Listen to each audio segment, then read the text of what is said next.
Hello, and welcome to the show. Today we have a repeated guest. I don't know how many of you caught the last couple of shows that we had where we featured my mother-in-law, April Gray. And on that, we kind of we were talking about not having fear and how fear can actually really mess your life up, and it can change the whole trajectory of your life, and how it can have you stagnated and kind of get you, to making some really bad decisions.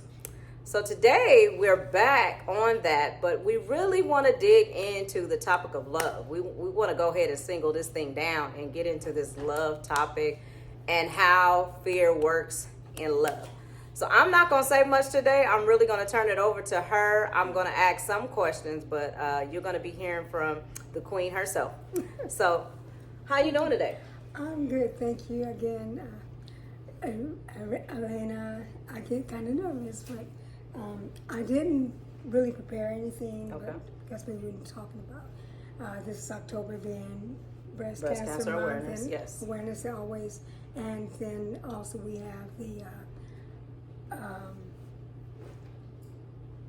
Mental health. mental health. No, it was the other one. Abuse. Abuse. Oh, yes. So yes. domestic violence. Mm-hmm. So I didn't really prepare anything. I wanted to see, what you wanted to share, Mm-hmm. wanted to talk about, because fear is a paralyzing force that allows us not to move, Yes. and even not to think properly how we would normally think, if I'm right. That's true. When you are traumatized. That's right. Fear has torture. Fear enables you to move and think rationally sometimes, and sometimes that's good because it could save your life. Depending on the situation, Right. fear and flight. And Right. I know that a little bit, Yeah. but I wanted to come into place because of domestic violence and encourage the women and men, because you don't hear it much, but men are also being abused as well by women. That's true. So, and That's true. men. So you That's have true. to really be cognizant of what's going on in our world. And on the last podcast, I was talking about how I was abused by a partner of mine. I was involved with this guy, and was telling you how he abused me, and how the fear kind of captivated me, immobilized me to I didn't want to do anything. I didn't want to be after that situation and that surviving the torture and the beating and the shooting and all that. God bless me to rethink and regain my self-confidence and my trust and being able to move on. And it was kind of difficult because the fear kicks in with everybody. You can't have a friend that say you don't paint everybody with the same brush. That's right. And when you've been abused, sometimes it's difficult not to paint everybody with the same brush because you see the same things, and they're men, and you get kind of traumatized. Let's stop right there. Okay. So what you're saying is you're encouraging men and women to not paint everybody with the same brush. Exactly. And that's really good, because what that means is a good person could come into your life, and because you're so bruised and unhealed from your past, you may mess things up with a good person and run them away. Why? Because you painted them with the same brush. So keep that in mind. So thank you. I love being with her. She gives me encouragement. But yes, and so it was years I wasn't involved with anyone, and I turned you say you turn your life over to God completely, and so I just really Celibate, y'all. She was celibate. truly, and I'm gonna tell myself a bit. I mean, I was really, saved and sanctified. Glory. Yes, so I was really dedicating my life and everything I knew, according to religious state, to the church, to God. Yeah. Because I wanted to be holy. She was married to Jesus. That's it. Y'all know y'all be saying that. And it's true, and Jesus is the spirit, but y'all know y'all be saying that. But she was married. She was married to God. I was married to the identity of the thought of being committed and celibate and holy and totally engaged and engulfed in the Spirit of God and doing those things that the Bible tells us or taught us that we should do. And it didn't hurt me. It helped me. And I really do even today. But in the meantime and in between time, other fellas came in my life. Tell us about it, Mother. So talk about it. So a guy was interested with and that caught my attention. And so I said, okay, I'm still alive. You're not going to get away with that easy. So what about this guy caught your attention? Well, you know what? This guy was just, again, I was not lost, but I was in a state of, I wanted companionship. You know, I've been by myself a long time, and my husband had died, and that had bothered me, and went through that whole episode of being attacked and abused by an ex. And so surviving all that, and then just deciding not to trust anybody, not to be involved with anybody but God. And so, you know, and just trying to live a life that's pleasing to the Lord according to Scripture. And I have to say that because I stand by that today. I mean, you know, that's just who I am, what I believe. So, and a lot of things I was done in ignorance, not knowing and thinking that I'm pleasing God, and really didn't matter if to God whether I'd done things some ways or didn't anyway. But, you know, we are taught certain things in our culture, and we stick to that. She got it thought. Yeah.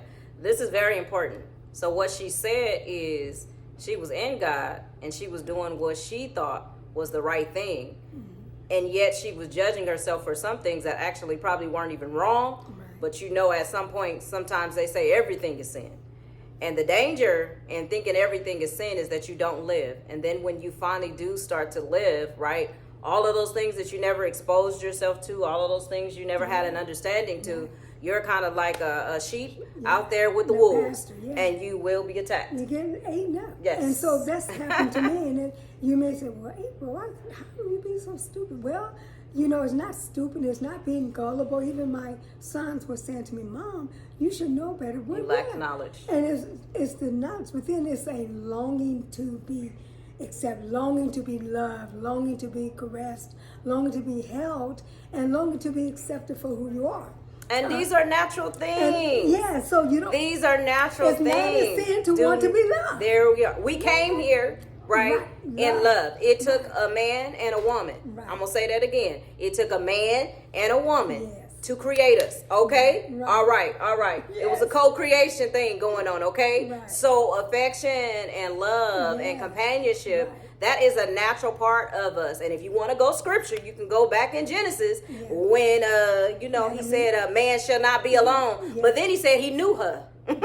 He knew Eve, okay? And we know that ain't the kind of knowing that we know today. Not K-N-O-W. That's like knowing her. Right. He made it with her, okay? Yeah. You cannot procreate without mating. Right. But before the procreation, there's a natural intimacy that happens between a man and a woman when you're in relationship. And what she's saying is like, man, we're gonna be real here.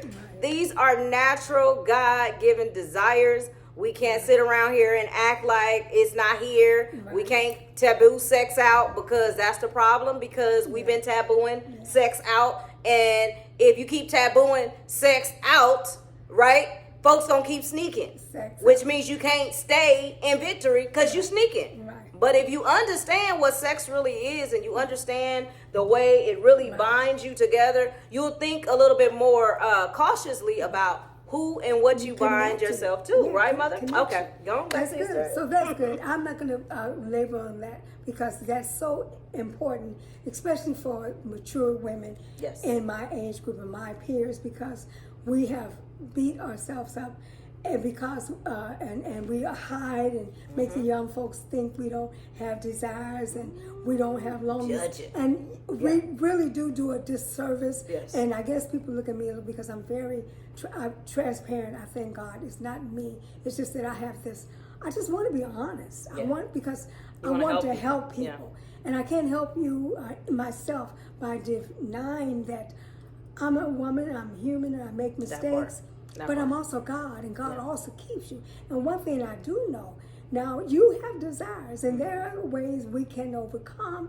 We don't dwell on that. There are things because it's not about so much of the act of sex. Exactly. It's a connection Intimacy. of what with the intimacy. So the thing that I learned in overcoming my fear and judgment of myself and what I was doing, there was no sin in that. Do you know that? That's not a sin in wanting to be wanted and loved.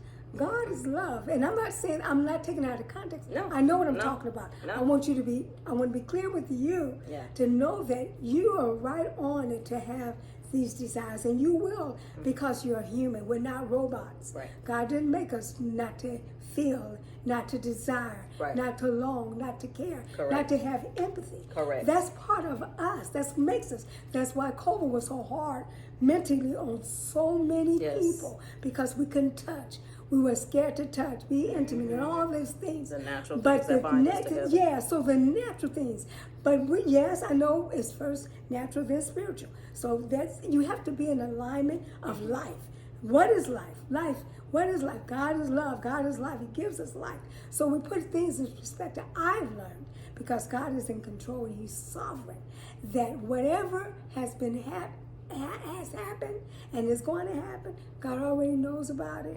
He's already positioned us exactly where we're going to be. We didn't know we were going to be there. The things that happened to me, I didn't know that was going to happen. But in the beginning, God knew they were going to happen to me. And it's all designed by God's plan. He brought me through it, and He took me through it to this point of my life. And I'm grateful for that. Now, the second phase of when I decided to recharge, and God gave me the courage to keep living, keep desiring, keep longing, keep being loving, and keep letting Him lead me in everything I do. And that kept me, because I decided to change what I thought was the way that God wanted me to live. And so I let God lead me, and I thought He was directing me, opened up my heart to go on and go further, to start meeting people. But you don't. People popped up and this guy was on the bus and was telling me, "Oh, that's her," and he was so adamant about it. It kind of started me. So, what are you talking? That's her. You're my wife. I didn't know this man from a can of paint. But, he was kind of cute and interesting, and kind of followed me, and I got lost. I was trying to get back to home, and I'm going to take him ride with you. And I said, no. So I was praying with him myself. Okay, guys, what we're going to do is we're going to let her come back and tell this story, because this is a juicy story. I know this story. Yeah. We're going to let her come back on part 2, so stay tuned for part 2. We'll be right back. One day.